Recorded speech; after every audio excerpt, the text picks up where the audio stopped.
የመድፈኞቹ አሰልጣኝ ሚኬል አርቴታ እጅግ በጣም ወሳኝ የሆነውን የነገው እንግዲህ ከብራይተን ጋር ካለው ጨዋታ በፊት ወሳኙን ጋዜጣዊ መግለጫ ሰጥተዋል።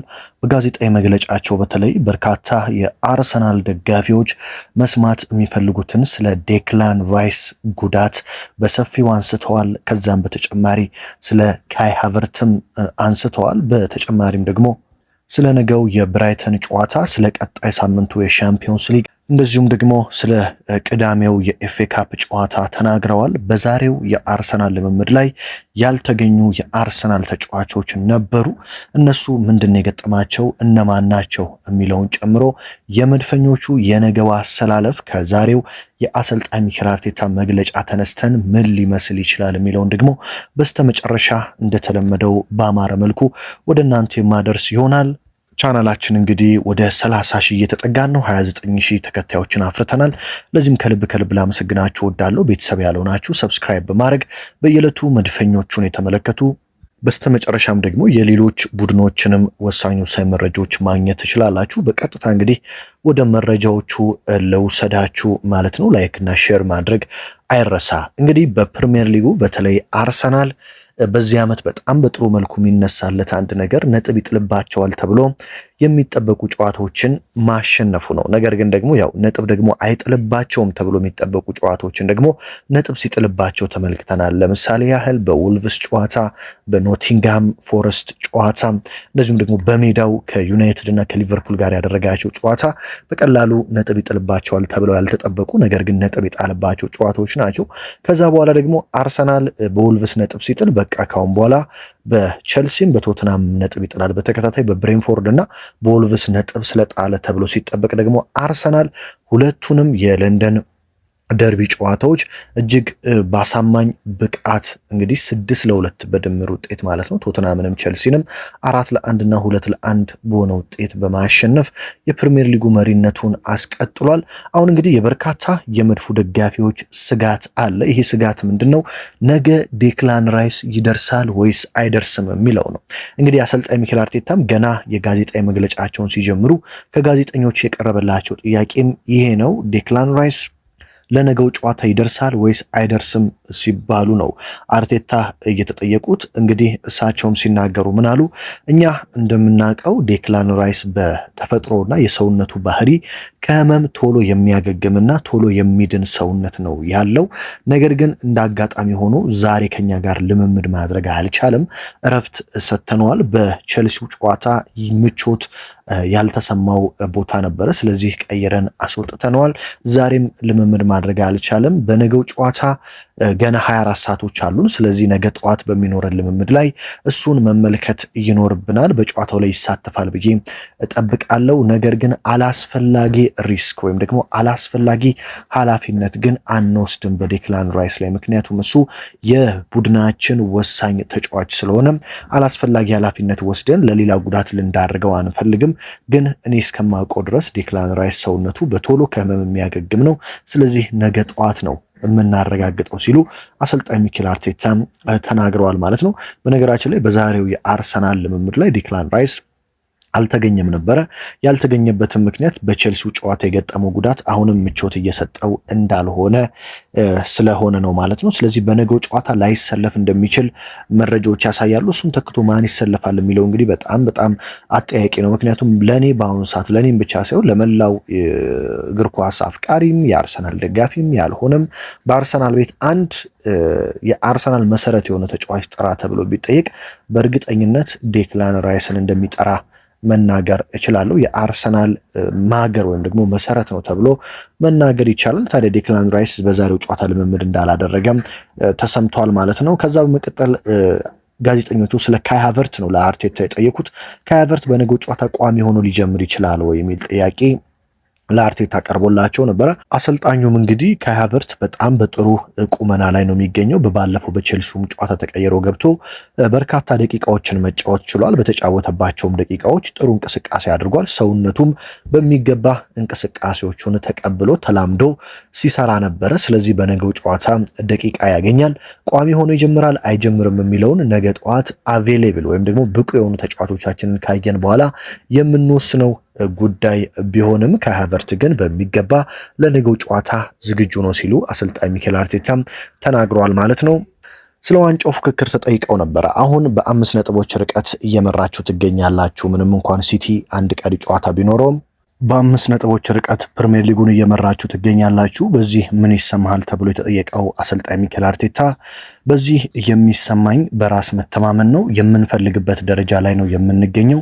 ይህንን ውጤት ዝም ብለን አይደለም ያሳካ ነው። አመቱን ሙሉ የለፋንበት በወጥነት የመጣንበት ዋጋ ነው። ነገር ግን አሁንም ይህንን እያንዳንዱን ጨዋታ በማሸነፍ ማስቀጠል መቻል አለብን። በተለይ ባለፉት 2 ጨዋታዎች ያሳየነው አቋም እጅግ በጣም አስደስቶኛል።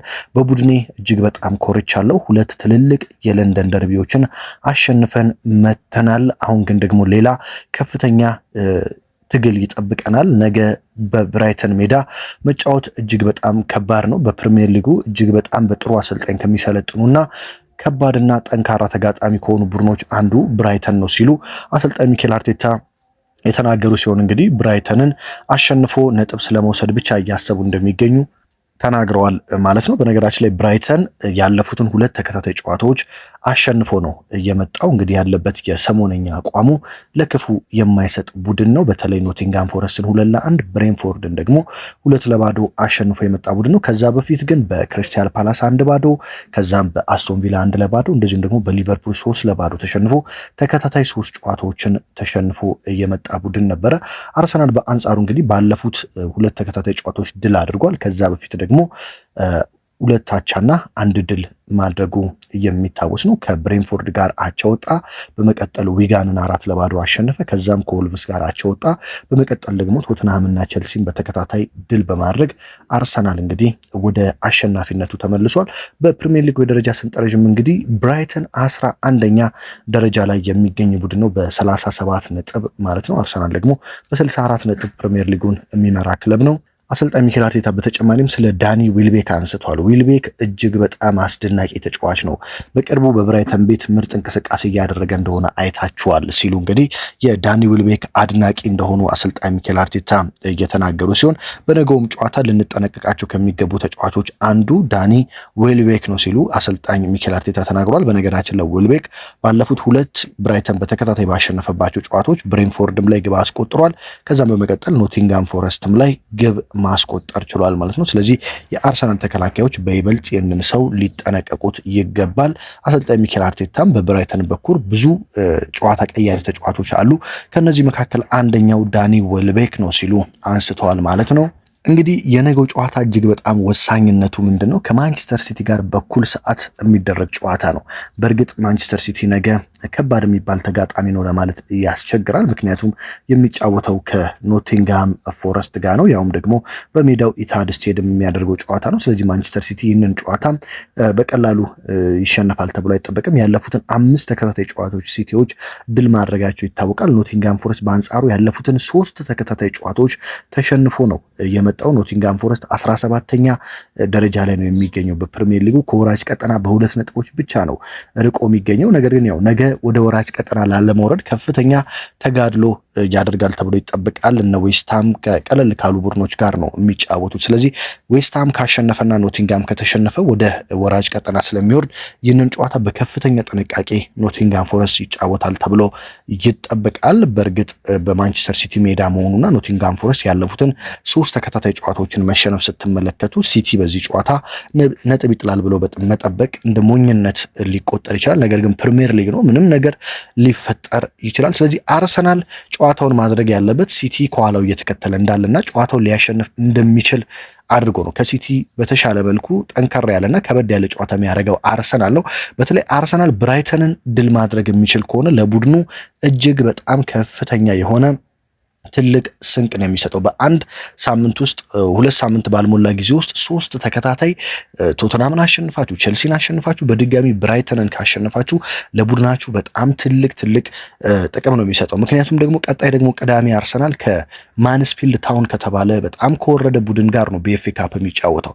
ስለዚህ ለተጫዋቾቹ እረፍት ይሰጣል። ቀጣይ ደግሞ ሻምፒዮንስ ሊግ አለበት አርሰናል ከባየር ሊቨርኩሰን ጋር ቀጣይ ሳምንት ማለት ነው። በመቀጠል ደግሞ ከኤቨርተን ጋር በሜዳው ኤምሬት ነው ጨዋታውን የሚያደርገው። ስለዚህ አርሰናል የዛሬውን ጨዋታ ማሸነፍ ለቀጣይ በደንብ ለተጫዋቾቹ በኤፍኤ ካፑም እረፍት እንዲሰጥና ወደ ሻምፒዮንስ ሊጉ ትኩረት እንዲያደርግ ስለሚረዳው ይህንን ጨዋታ በማሸነፍ ሙሉ 3 ነጥብ ይዞ መውጣት ይጠበቅበታል።